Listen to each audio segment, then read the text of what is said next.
that people think like, okay, PTSD is just this one thing, bam, okay? In some cases it is, but in many cases it's not. It's cumulative. It builds up. It's just a little thing here, a little thing there. Trauma. Being a dad is one of the most rewarding roles we will ever have in our lives, but also can be one of the most overwhelming, where we find ourselves facing the pressures of juggling the demands of our family, careers, and life. This show will feature industry experts in mental health, social services, and personal development, along with resilient dad role models whose stories of overcoming the challenges of parenting get a new vision for the life you and your kids deserve. I'm your host, Pat DiDomenico, and this is the Resilient Dad Show. Hey everyone, welcome back to another episode of the Resilient Dad Show. And today we have the pleasure of having Matt Grace. Matt, welcome to the show. Thanks for having me, Pat. Thank you. So Matt is a former Navy rescue swimmer. He's a professional firefighter, and he's also the author of the Reclaim Your Hero, Transform Your Pain into Power and Thrive. And most importantly, he's a daddy to two beautiful girls, which is his world. So looking forward to getting into this episode and sharing all your amazing story and what you've been able to accomplish and overcome through your journey. So, Matt, can you tell us about where it all started for you? That's a big question. Where did it all start? I mean, the Navy journey started in Reno. I guess the Reclaim Your Hero journey started in 2015 when my youngest, or actually my youngest now, was born. But to get to that point, right, to start that journey of reclaiming my hero, I had to go all the way back to the beginning of when I first experienced pain, when I first came face to face with incapacitating fear. Yeah. And even as I talk about that now, like I get emotional because I can put myself in that place, include all my senses, sight, hearing, taste, touch, smell. And that's where the whole journey began for me as far as reclaiming my hero, putting everything in perspective, learning to get new tools to take with me into the future to make me a better dad, to make me the hero I want to be to my little girls. Because as a firefighter, as a rescue swimmer, I was a hero for everybody else. And that got easy. That got to be second nature. But as you go through that, as you start bringing on pain, you start bringing on trauma, PTS started really setting in for me, and I didn't even know what was wrong with me until it was almost too late. Yeah. And so going back to working out what that trauma was, a lot of the behavior patterns that we have, unconsciously is from our conditioning and our experiences that we have, as young children, and then, as going into teenage and adults. Can you share a bit about sort of that journey of where it all started, your upbringing and how that contributed to, you being the resilient person that you are? You're a great example of that. So, and I think the audience, if they really understand where it all started for you, that kind of helps. Sure. So to begin with, I'll break some stereotypes right off the bat. I'm from Hawaii. I'm not brown. I'm not Polynesian that everybody expects to see. My stepdad was Hawaiian, so that's how I grew up. I actually grew up walking through the pineapple fields of Hawaii with no shoes on, picking pineapple right off the ground and eating them, and just walking through and enjoying and experiencing life. But as that went through, as I grew up, as that life developed for me, I was also a child of substance abuse, alcohol, neglect, verbal and at times physical abuse, that we know what it is now, right? Back then, as you know, when I was younger, it's just, that's hard fathership, that's hard parenting. But what we see now and what I know now is like, no, that was all wrong. Everything that I went through, everything that I experienced, there's a line on how I'm talking about from as a dad's point of view, like a dad stance. We know now, like, hey, let's talk to our kids. Let's interact with them. Let's ask them, hey, what's going on? How you feeling? Get down to their level. My parents just didn't have the tools. And that's what I discovered now, is what I look back on is that my parents just didn't have the tools they weren't available to them because that's not what they experienced growing up. So I took it upon myself to like change all of that. I'm not going to speak to my kids a certain way. I'm not going to discipline them a certain way. And, one of the things that I was just talking about the first time I experienced trauma and pain is that, I'll preface this with saying I have a really good relationship with my dad. I do. Absolutely love him. And same thing with my mother, right? But there was a time when everything wasn't like that. And my dad drank. He was a drinker. And, I talk about this in my book, but the first time I experienced trauma, I experienced pain was we went to go pick him up from one of the beach parks. And he came stumbling to the car, just, like he's done before. But this time it was a bit different. The smell was a lot stronger. And as soon as he got in the car, my mom just started going off on him. You're this, you're that. What's wrong with you? And my dad answered back a couple of times. And then you could just feel it in the car. You could feel it. The feeling was palpable of fear. It was building. And I just wanted to tell my mom, be quiet. Now's not the time. Now's not the time. And my dad my dad's a big Hawaiian guy. And he just reached back, and it's what it seemed like. He reached back. Everything was moving in slow motion, it seems. It's like a movie. And he caved her face in. There's blood everywhere. Car is steering off the side of the road. She pulled over. My dad got out, tried to take my baby brother out of the car, who was sitting right beside me. And my mom turned around and she said, Matt, don't let him take your brother. And I was just like, how am I going to do this? I think I was 8 years old at the time. My dad's huge. Like, what am I going to do? I have no power to stop him. And fortunately or unfortunately, he couldn't get my brother out of the car seat, and he ended up just walking off into the night. And that was the first time for me when I experienced true incapacitating fear. And from that point on, my life was very different. I lived kind of a shell existence. It was hard to trust. It was just very fearful from then on out. But, as you get older, through a teenager, you pump out your chest, like you're not afraid of anything.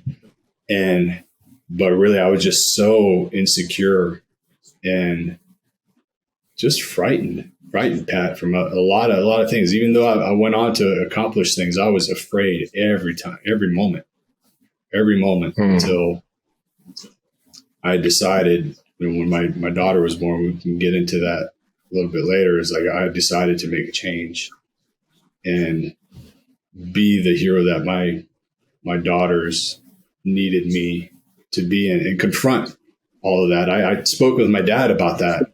I talked to him about that day. And he's like, and he apologized. He's like, I'm sorry. My dad's very few words, right? He's very few words, but he says things it's in his hug. And my dad, like, there's nothing like a dad's hug, just a big embrace and like, that's it. That's all I needed. And I've had a great relationship. He's a mentor to me now. And he actually was in AA for a long time and became a mentor to a lot of men that were going and following down the same footsteps that he went down. But going through that and then joining the military was a lifesaver for me. It gave me direction. Eventually it gave me a purpose. I think it's a great point that you bring up, that you understand now that your parents didn't have the tools. They didn't have the education, that the awareness that we have today on trauma, and who knows what they experienced themselves for them to then behave in those certain ways. I know my dad struggled from, I didn't even really think of it at the time, but because he escaped from Vietnam, he was only 16 years old, and end up in a refugee camp for 2 years. And I only found this out recently, but his way of dealing it was through alcohol. And then he had an episode when we first visited there when I was 10, and he had a nervous breakdown, and that's when he was diagnosed with schizophrenia. But we don't realize, back then I thought, well, it's just my dad being, a bad dad, but he's dealing with a lot of his own demons, and he hasn't had the ability to let it out and to be able to, understand how to be healthy in regards to dealing with his problems. So I think that's a great point, and that we kind of need to remember that we don't understand completely what everyone is going through at the time. But if we understand that it's not necessarily them wanting to be that way, because I don't think anyone wants to cause harm to anyone. Especially kids, right? Like, I mean, it takes a special kind of person to willfully want to wake up in the morning and say, you know what? Today I'm going to beat my kid's ass. That's my whole point of today. That's my whole purpose of today, is just that. And thank God I've never met anybody like that, because my dad wasn't like that. He had some things that he needed to deal with, and he corrected them. And I think as dads,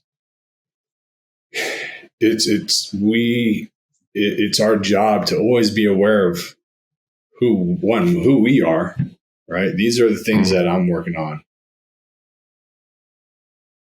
And then, because once we work on ourselves, we can be more empathetic to others, right? That's one thing I've learned, is like, those who live in glass houses shouldn't throw stones, right? No, definitely. And I like to think I live in a big glass house, man. Like, everybody has things that they're dealing with, but it's like, okay, as long I know this, I'm human.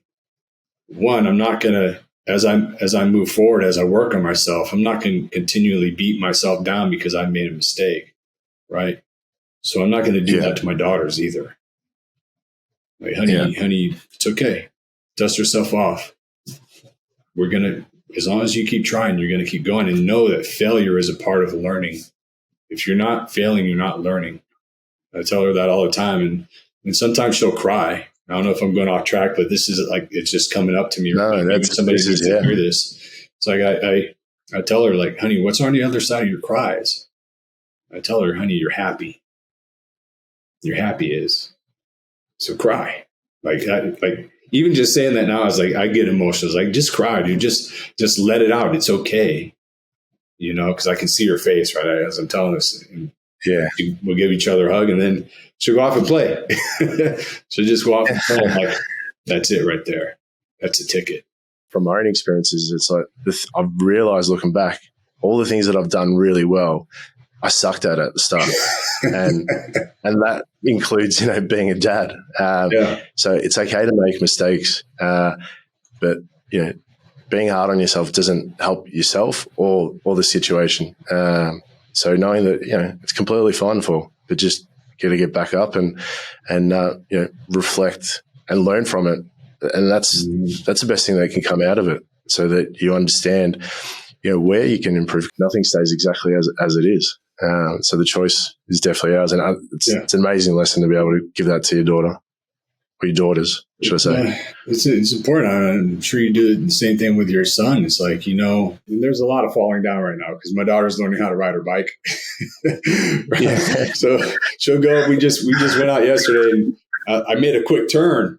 Right, I'm like, oh, I want to go here, and I didn't even think about it. She's tried to do the turn herself, and boom, she fell over, and I didn't even catch it. And I turned around, there she was picking up her bike, and I could see some tears in her eyes. And I looked at her hands. I'm like, I just gave her a little quick kiss on her hands. I'm like, honey, you okay? It's like, yeah. I'm like, are you ready to go? But she got on her bike to go, but her chain had coming off her spoke. Right. So I looked at that, and I put her chain back on her spoke, and we started riding. And I share that story now because it's very apropos. It's like our job as dads is to keep their chain on their bike. That's a great one. It's to keep them rolling, right? To keep them moving forward. And when they fall off their bike, to be there for them and say, all right, honey, I got you. And then lead the way. But always look back and make sure they're still there and not leave them behind. Yeah. Is that one of the biggest difference that you can see that made you be initially the person that you were growing up and as a teenager, just not having that confidence that, you didn't have to be scared, that you were reassured, like you're reassuring your daughter that, it's okay. Like, are you okay? Like just checking up on them, showing them that you actually, that you're aware of what's happened, but you're encouraging them to get back up and put that, chain back on the spokes. It's a constant. It's a constant, because I have two dads, right? I have my stepdad who I grew up with, and then I have my father who I met later in life in high school. Because during high school, I became homeless. I was like, well, I didn't have anywhere to go. And then he came and rescued me. So I have two of my dads are my heroes. I'm fortunate, to look at it that way. There's a lot of, I didn't have that growing up. I look to, it's funny, like as men, and we talked before, like we will look for an example. We'll look for one. If we don't have one right in front of us, we'll look elsewhere. So I watched a lot of TV.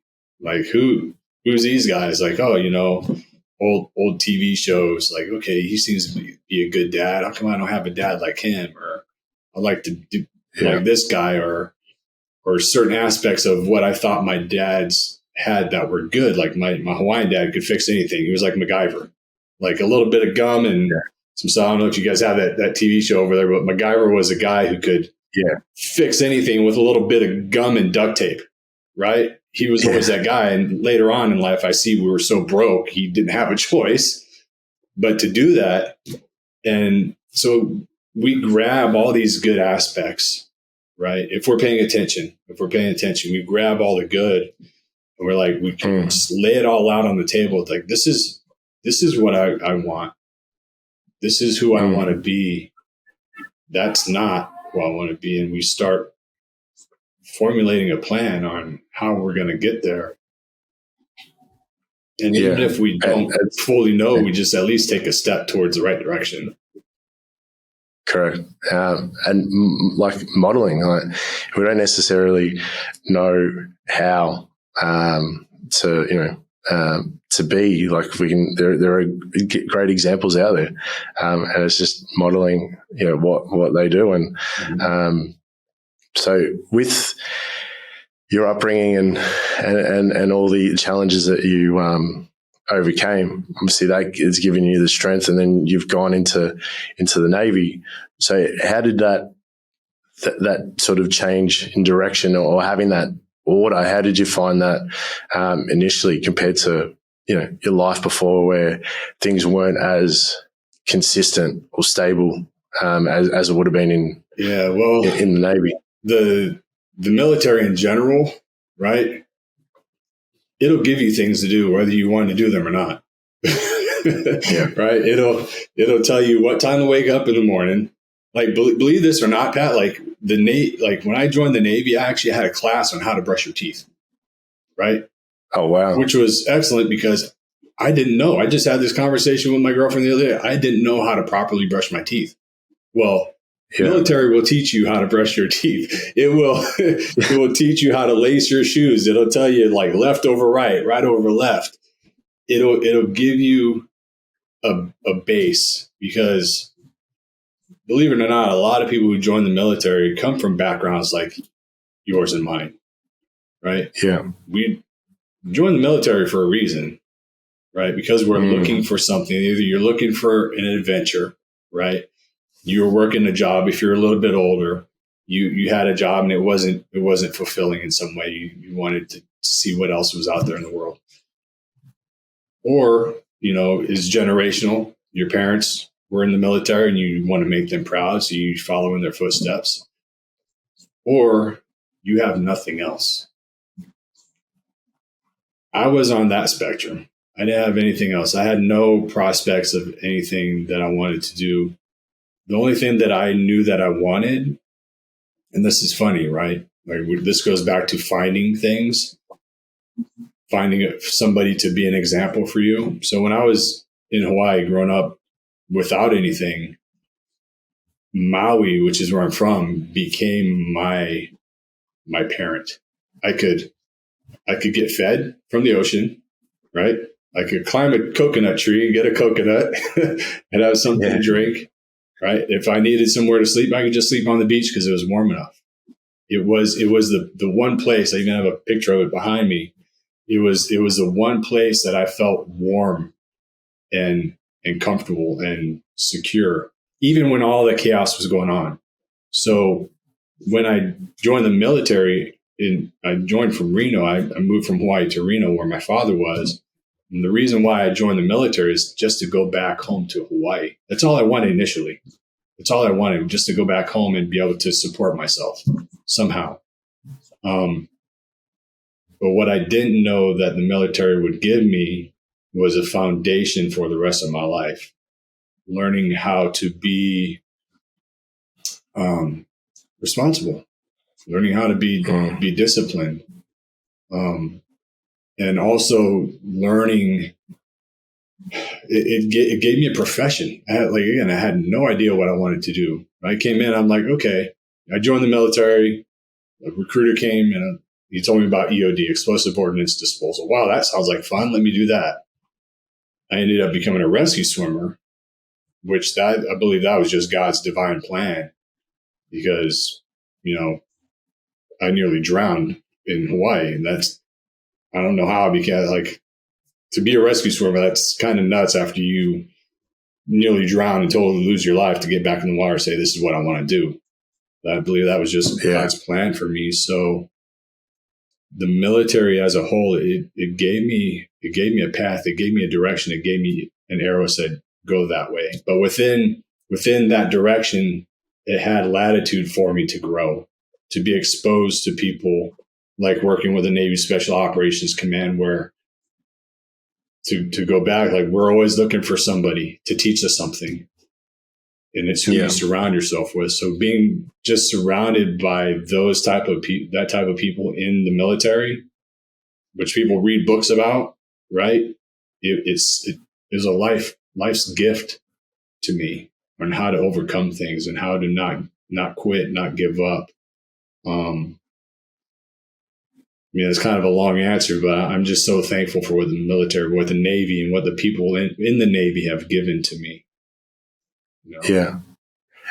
And the guys that do join the Navy, who come from an upbringing that they don't necessarily have, the male role model or a present father in their life.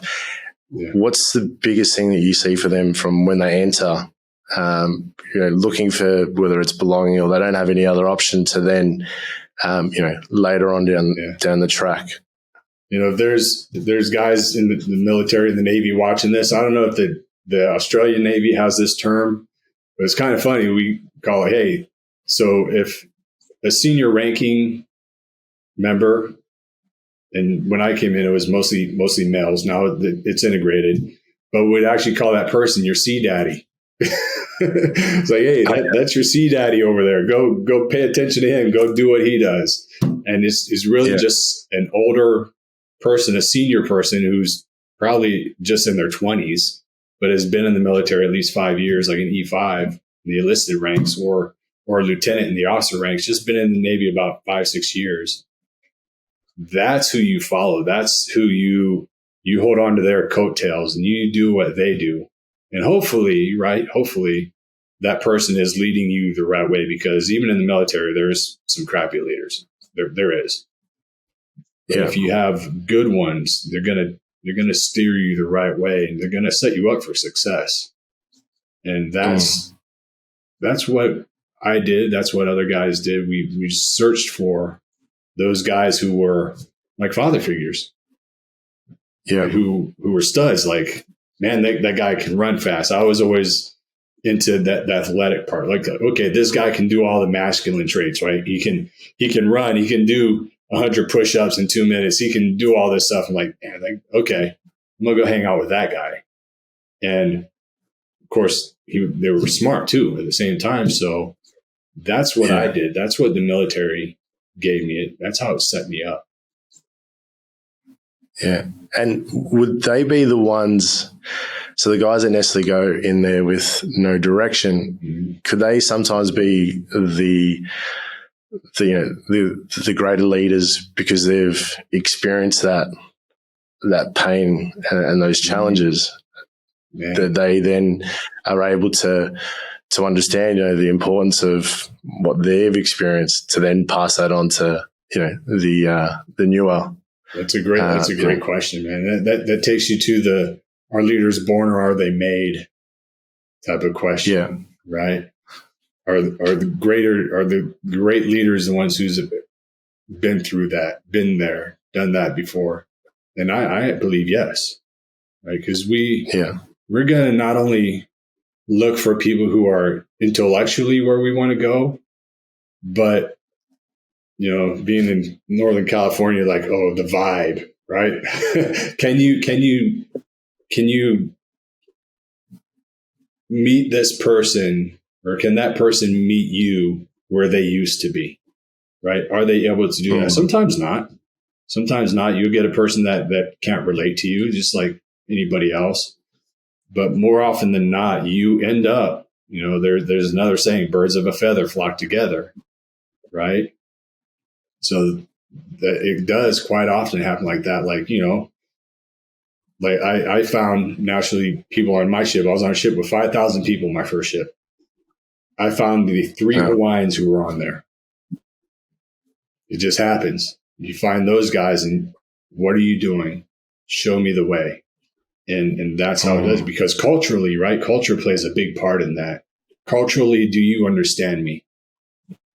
Right. And then if culturally they can understand you, then you're going to trust them a little bit better if they understand who you are, where you come from, what your makeup is. Right. And then you start branching out. Then you build trust, because coming from an environment like you and I did, trust is not freely given. It's damn hard to earn. Right. If you give it at all. Even trusting yourself, like that's hard. So you can't trust yourself. How are you going to trust others? So that's kind of the stew that you got to look for when you're looking for a leader, looking for a mentor.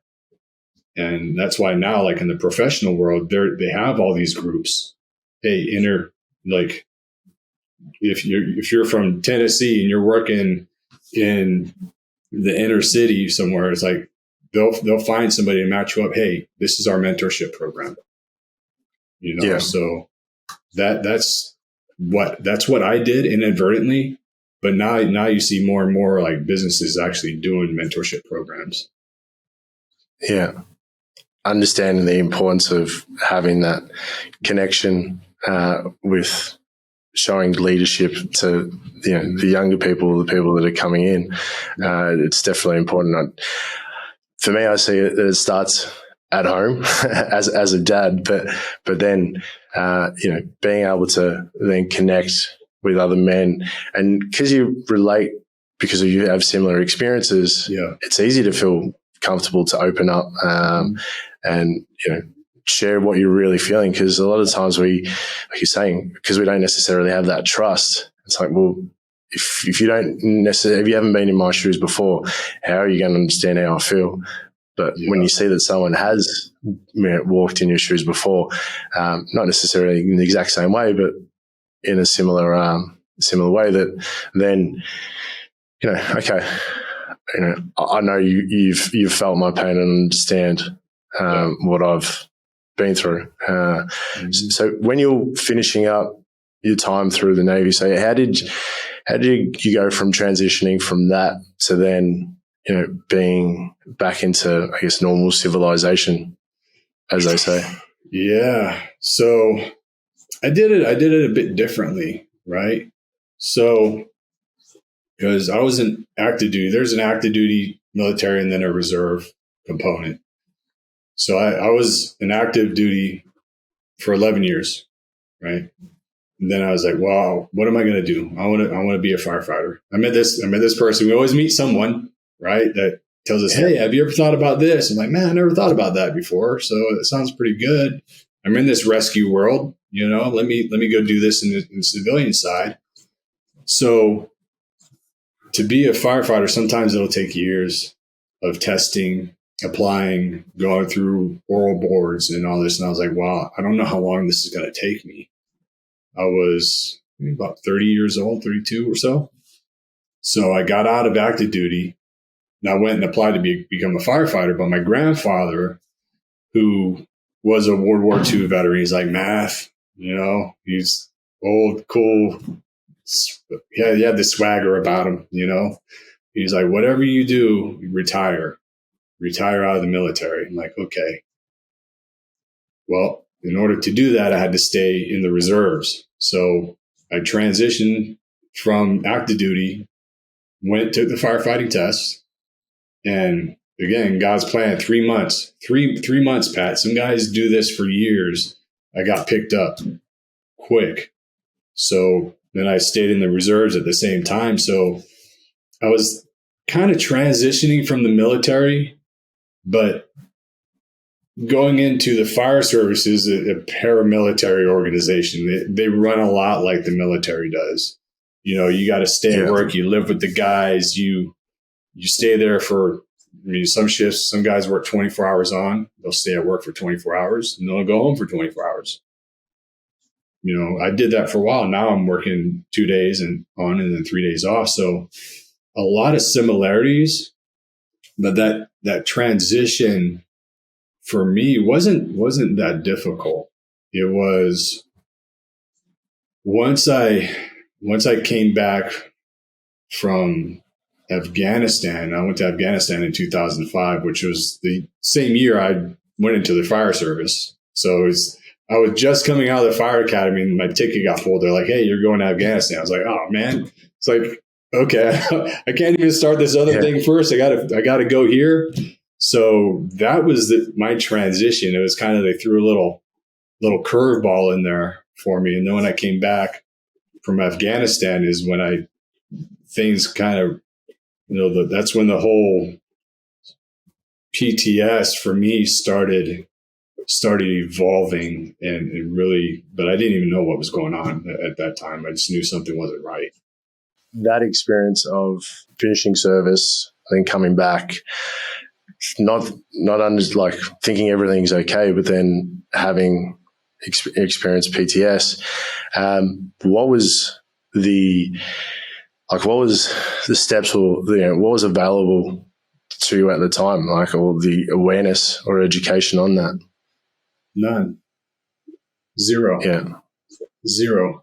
And the military, it's doing a lot better now, right? Don't get me wrong, it's doing a lot better now.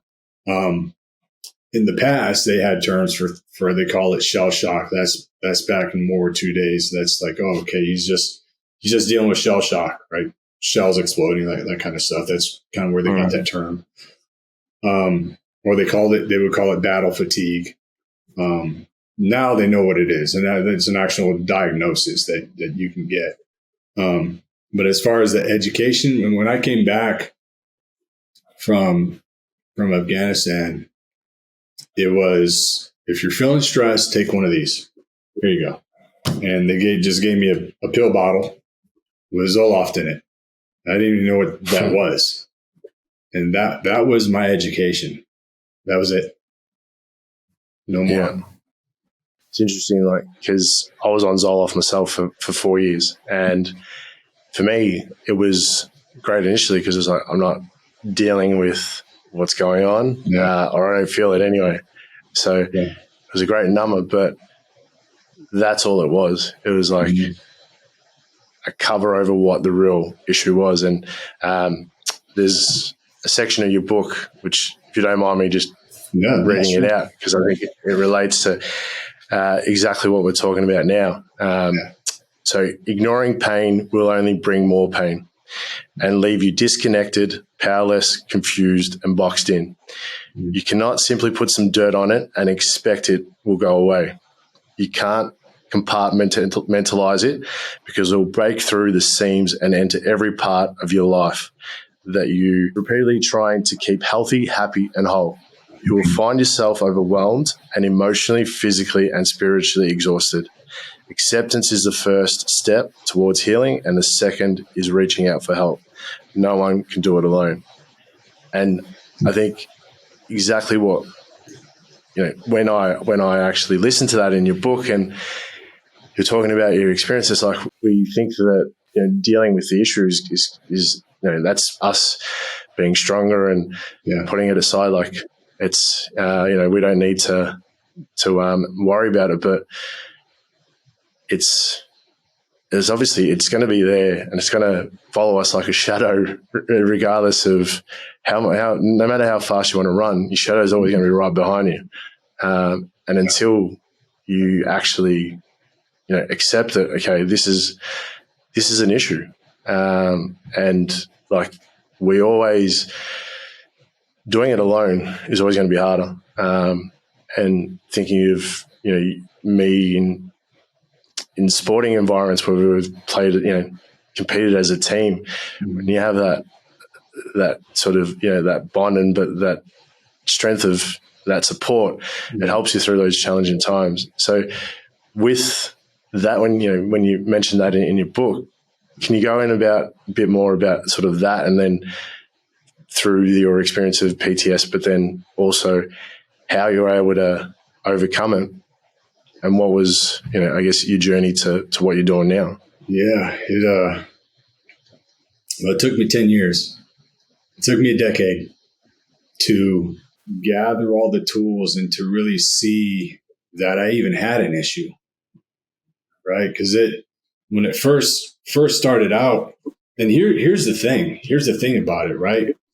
A lot of people think, and I'm standing up because sometimes I got to move around, right? Yeah. That people think like, okay, PTSD is just this one thing, bam, okay? In some cases it is, but in many cases it's not. It's cumulative. It builds up. It's just a little thing here, a little thing there. Trauma, right?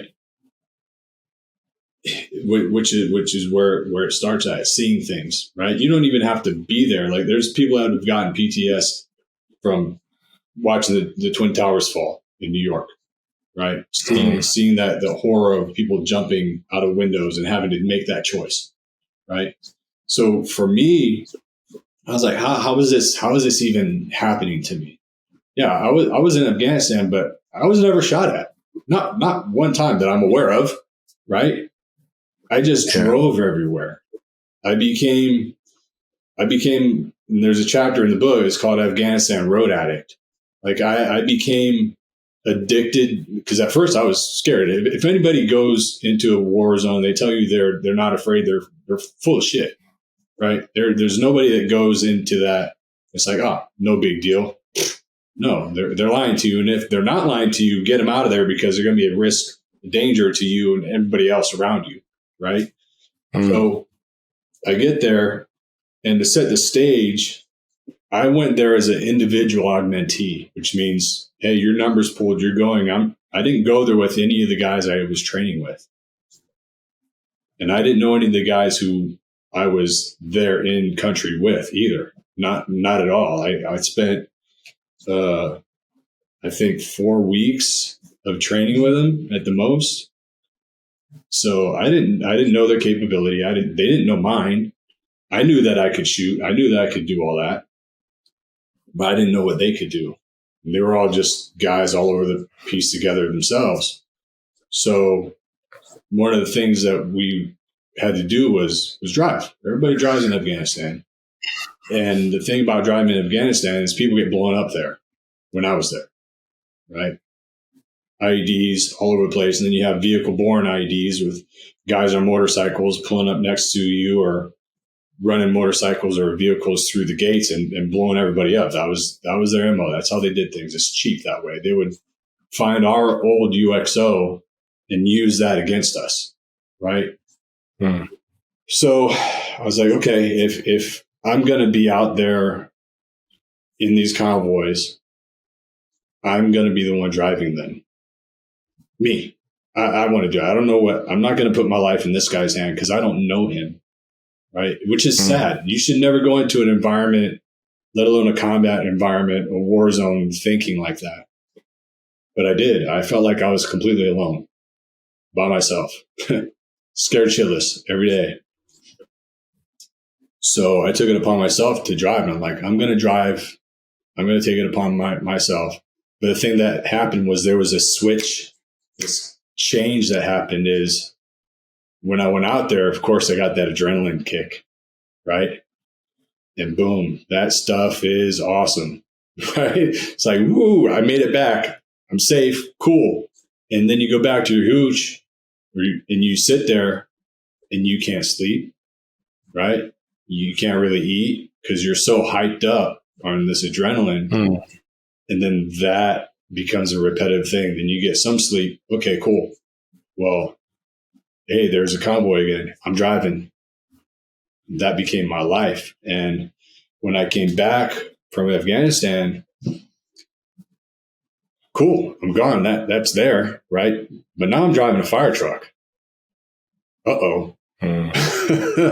Right? So there were many times when I was like, I started freaking out a little bit behind the wheel of a fire truck. And that's not something you want. You drive, you see a fire truck going down the road, you trust those guys to know what they're doing, right?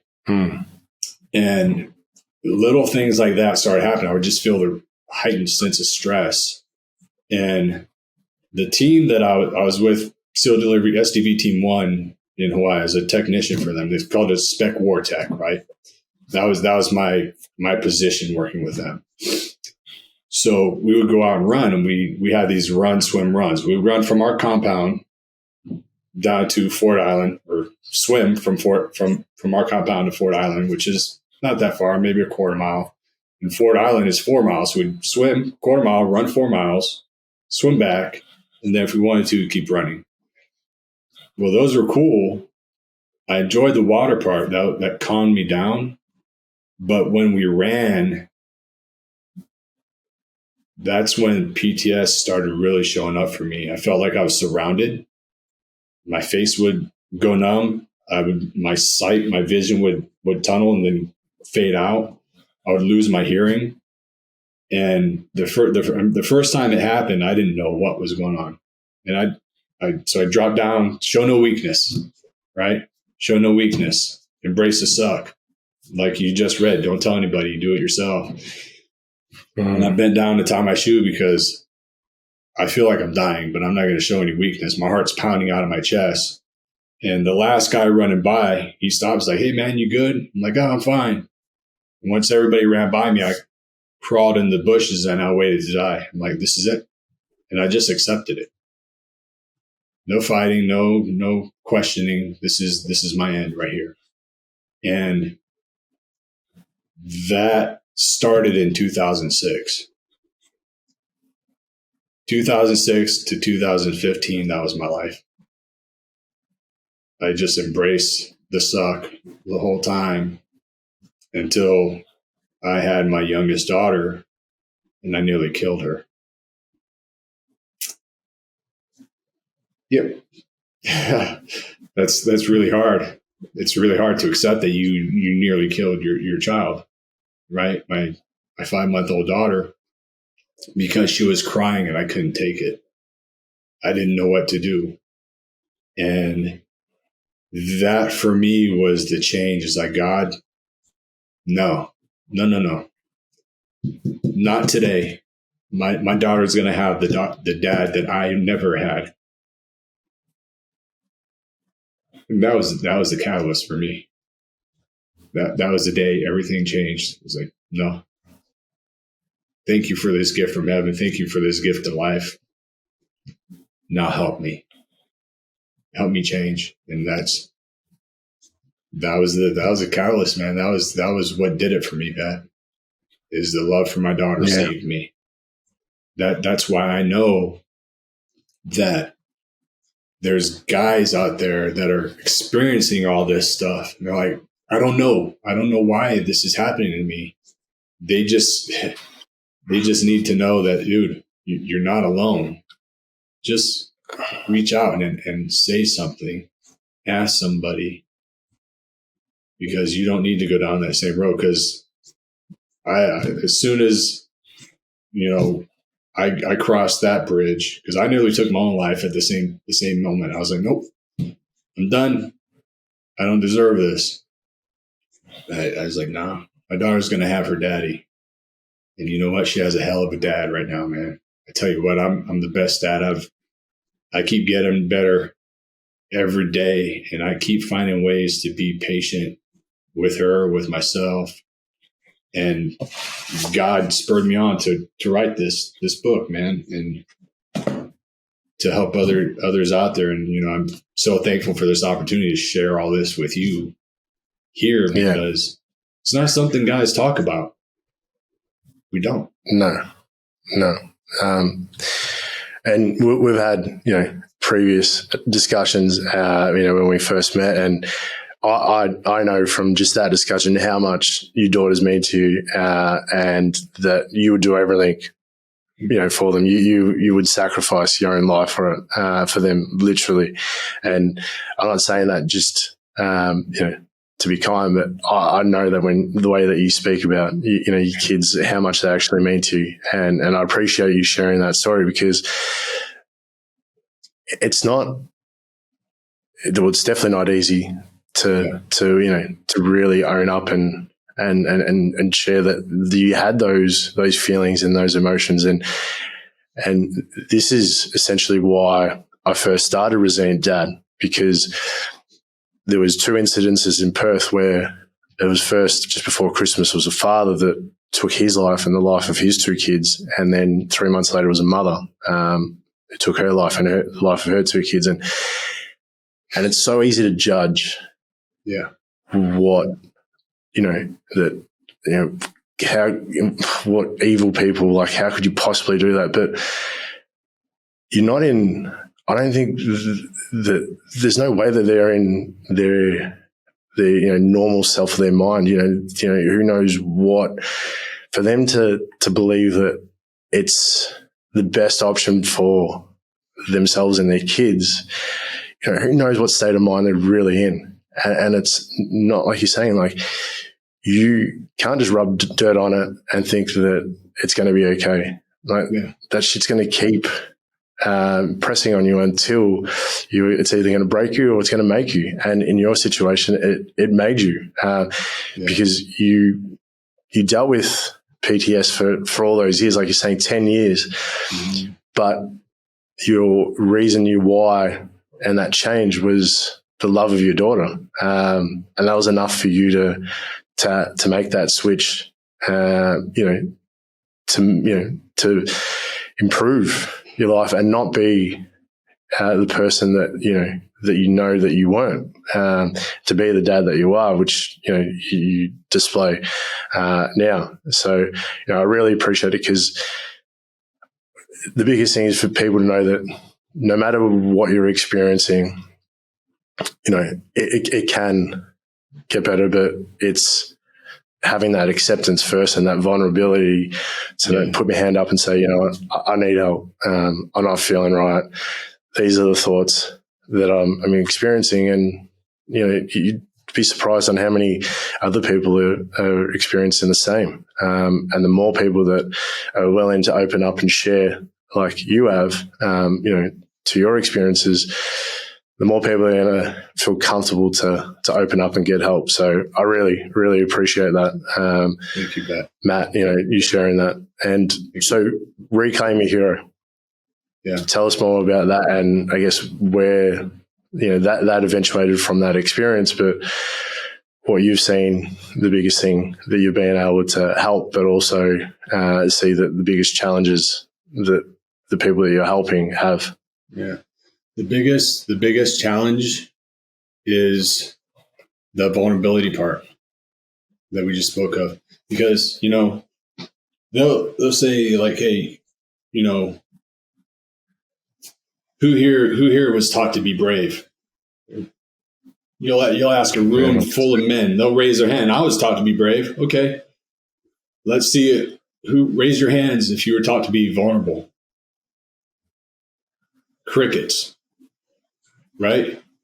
But can you have one without the other? You can't.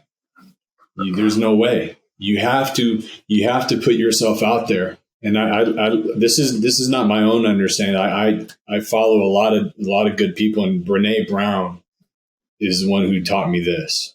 Right? She's like, you can't be brave without being vulnerable. Think about it. Everybody knows Medal of Honor winners in the U.S., right? Each one of them put themselves up, risk taking live fire. Many of them got shot and killed and were awarded posthumously. But each one of them put themselves out there and said, here I am, right? Here I am for my brother. Here I am for my sister. They made themselves absolutely vulnerable. But we award them for their what?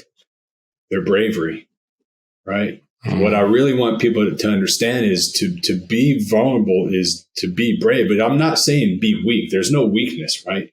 It's not about being weak. Weakness is something completely different. That's not being willing to step forward, right? That's like, no, I'm not going to do that. It's not my thing, right? No, dude. If you want to be brave, if you want to be strong, right? Like we were taught to be, you have to be vulnerable. There's no way around it. And that was my first lesson, right? When you read in that, it's like I had to be vulnerable enough to look at myself in the mirror and say, dude, you're messed up. You have some things you need to work on, right? Okay, cool. I'm going to own it. I'm going to own everything, whether it was my fault or not, right? My aunt tried molesting me when I was little. That wasn't in the book, right? I owned that. What am I going to do with that pain? Right? She did that to me, but I own the pain. That's mine. I own that. And not many men will tell anybody that they were molested or nearly molested or raped. They won't do that because that's some extreme vulnerability right there. But it takes that to be brave. Own it. Own everything. What you think is small, right? But it's still there, dude. Own it. Everything. And that's the first thing that I had to do, and that's what I do with guys who I bring into like my coaching program, or when I go out and I speak, it's like, look, guys, we're all taught to be brave, but nobody here is taught to be vulnerable. It's okay, right? People talk about toxic masculinity, and I don't like that term because I don't think being a man is toxic. I don't, right? But we have some thought processes that don't serve us, and that's one of them. Once you do that, that's the first step. Oh man, dude, you're going to start running to the races because you're going to start feeling so good. You start feeling like energized. Like, man, I finally let that go. You're going to start moving forward. I'm getting chicken skin right now because I'm getting excited because that's what happens, right? And a lot of that has to do also with fitness. As you know, you wake up in the morning, you work out, right? Yeah. You got to get rid of that anger, that stress, the pain. And pain is right is primary to anger. Anger is always a secondary emotion, right? And then you start working on that. But what we also need to do is this is a kicker. This is what really took me from ground zero to being up here, is expanding my vocabulary, right? Not busting out a dictionary per se, but understanding the vocabulary of emotion. Because I'm angry, I'm mad, I'm happy, I'm sad, I'm pissed, and I'm turned on, right? That's guys, right? Okay, well, there's also overwhelm, there's melancholy, there's confused, that's frustrated. I believe there's about 85, 90 emotions that we have. There's actually, if you look it up online, there's an emotion wheel. You can print it out. Yeah. But we can't express how we feel clearly if we don't have the vocabulary to do it. And on that term, right, there's certain words that I've chosen to take out of my vocabulary. Like, okay, I'm not going to say this anymore. I'm not going to say try. No, because either I'm going to do it or I'm not. Right. That comes down that the minute you do that, your discipline will skyrocket. Right. I'm not going to do that anymore. There's no more try. Like you try to stand up. No, you stand up. Who wants to stay halfway? Like, it's uncomfortable. Yeah. Right. You either stand up or you sit down. And those are the things that I started doing on a regular basis that really changed things for me. So critical, the language that we actually use, and what a gift to be able to also pass on to our kids, because they model us, regardless of how young they are. They see what you say, what you do. It's like, my son just turned 4 a couple of days ago, and he's calling his little brother. 1 more year, big teenager. So, he's calling his little brother fat. And it's like, I said to him, well, what does that actually mean? And he's like, oh, I don't know. And it just goes to show that they mimic what they see and and what they hear. And even when as young as, 4. So it's not that to think that our words and our actions don't matter. They're watching us all the time. And it's so important to display that, that model of the language. If I say I'm going to do something, I'm going to do it. Not making commitments or promises and then not doing it, because you're losing the trust in yourself. And it's like, well, if Dad doesn't have to fulfill the things that he said he'll do, well, why do I have to do it? But we don't necessarily see how much of an impact those things make to ourselves, but then most importantly also to our kids. Yeah, it's imperative, and it comes back, and then it goes back to validation. Then at that point, right? We make a promise to someone, hey, I'm going to be there at this time, and then you don't show up, right? That was to happen to us. Of course, guys, we don't admit it, but that would hurt. Hey, am I not important enough that you decided to do something else? Right? The simple fact of being present for us, right? Like with my girls and my girlfriend comes over. It's like we sit down and we have dinner. TV's off, phones put away, right? That's a time that we can sit and we spend time with one another, because there's so much going on, these outside things. And that wasn't always like that, right? Like, hey, I got a phone call, I got to go. Come back. Well, okay. Why? I guess that phone call is more important than we are right now. Done. Here. Nope. Phone's off. You guys are my number one right now. That's it. And it's making those little changes right there. It comes down to validating our kids that they are important enough for us to be completely 100% present with them, and set that expectation. Like, honey, I'm right here. Let's go do something. Let's go have some fun. And Yeah. and dads, that's our job, right? We're the fun ones. We already know that we're the fun ones, right? It's like daddy's home. I get to go do something. Let's go play, ride bikes. Let's have fun. Throw me up in the air, whatever, right? 12-year-old boy getting a little hard, hitting the gym a little bit harder, but throwing them up, right? But that's what it is for dads, man. I love that, but it's about being present, spending that time. Like every night, I make sure when I give my daughter a little kiss goodbye, we do our prayers, and that's our routine. It's like having these routines. A lot of people don't think that kids like routine. Like they actually need it because it brings stability to them. So if you have a certain schedule or routine with them, either in the morning, wake up, this is what we do. Before we go to bed, this is what we do. When we eat dinner, this is what we do. They're going to fall right into that. And we are going to be a better example for them. They're going to be more comfortable because of that. They're going to have less chaos in their life. That's spot on. Create the environment, the stability for them, the foundation at home. And then when they go out, to school and all that, they're not that nervous, wreck of a kid, because they don't have it back home. And that's why they're reacting the way they are. And one of my big pet hates is when a young kid gets labelled because they're misbehaving or not able to concentrate, and they're labelled as whether it's ADHD or all these other terminology, and it's like maybe it's got nothing to do with that. Like, who knows what the kid's experiencing? What environment has the kid got back home? Does he have stability? Instead of labeling a kid and then, saying how powerful words are, the kid thinks, well, something's wrong with me because I've been labeled this specific, thing.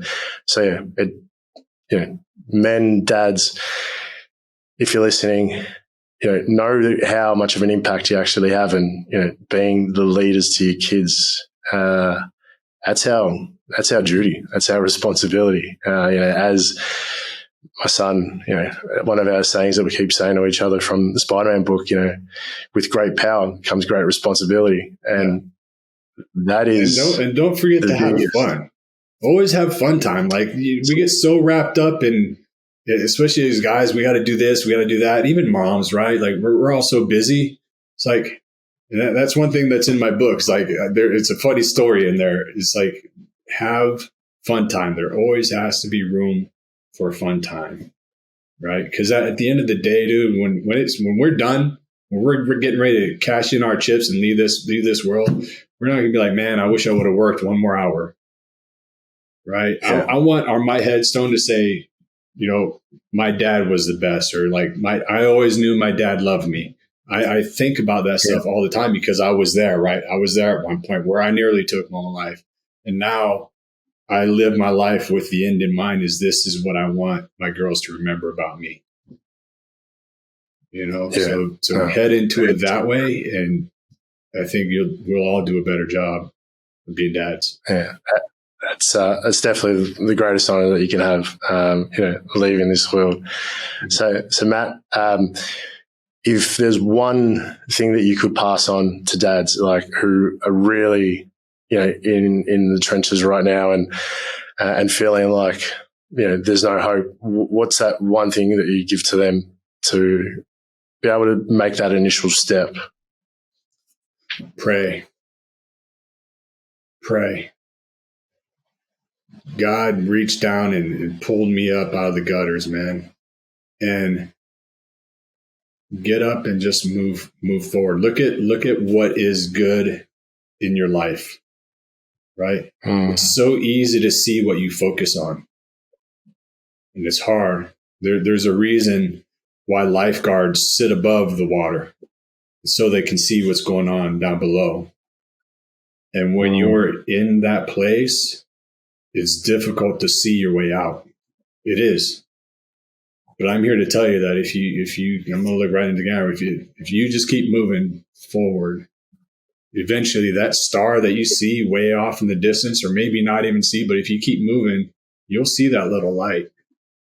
keep praying, keep moving forward, and that light will get brighter. And sooner or later, you're playing in the sunshine. Love it. So where can our guests connect with you? What's the best place for them to be able to reach out? Because I'm sure there's many guys. The best place to catch up with me is on LinkedIn. That's like social media. It's like I'm not too much into social media. I'm more a personable guy, right? So catch me up on LinkedIn. If you want to catch the book, it's on Amazon. It's on. I know I'm an Audible guy, so that's why I did the book in Audible too, because we're all busy. So I like to catch my stuff when I'm driving. Amazon there, and that's how you get a hold of me on LinkedIn. Matthew Grace, Reclaim Your Hero. Easy. Yeah. Guys, I couldn't recommend it more with the actual book. That's definitely a gift that you can give yourself, and you'll have some inspiration, and hopefully that will give you the light that you need to be able to see that there is a way out from where you are. Matt's a great example of that. So definitely jump on Amazon and listen to the book.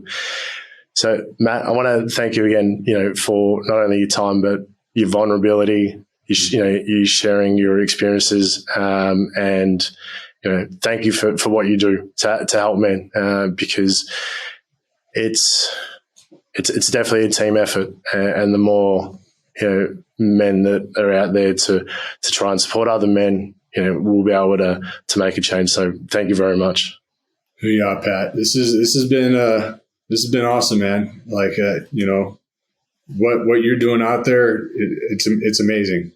It is. You got your podcast going. You're talking to people. You're spreading the word, and guys need to know that that's another word for our vocabulary: resiliency. Right? Some people like what does that mean to be resilient? What is that? I don't understand that word. And that's another one to take on board is to be able to rise up, to take on board, to admit to yourself and to those closest to us, hey, I'm not doing good right now. I need a little lift. And what you're doing out there is you're dropping those pebbles in the pool, man. And they're rippling out all over the place. So hoo-yah to you. That's awesome, Pat. Thank you. Thank you for having me. Thank you for what you're doing, man. This is awesome. Thank you.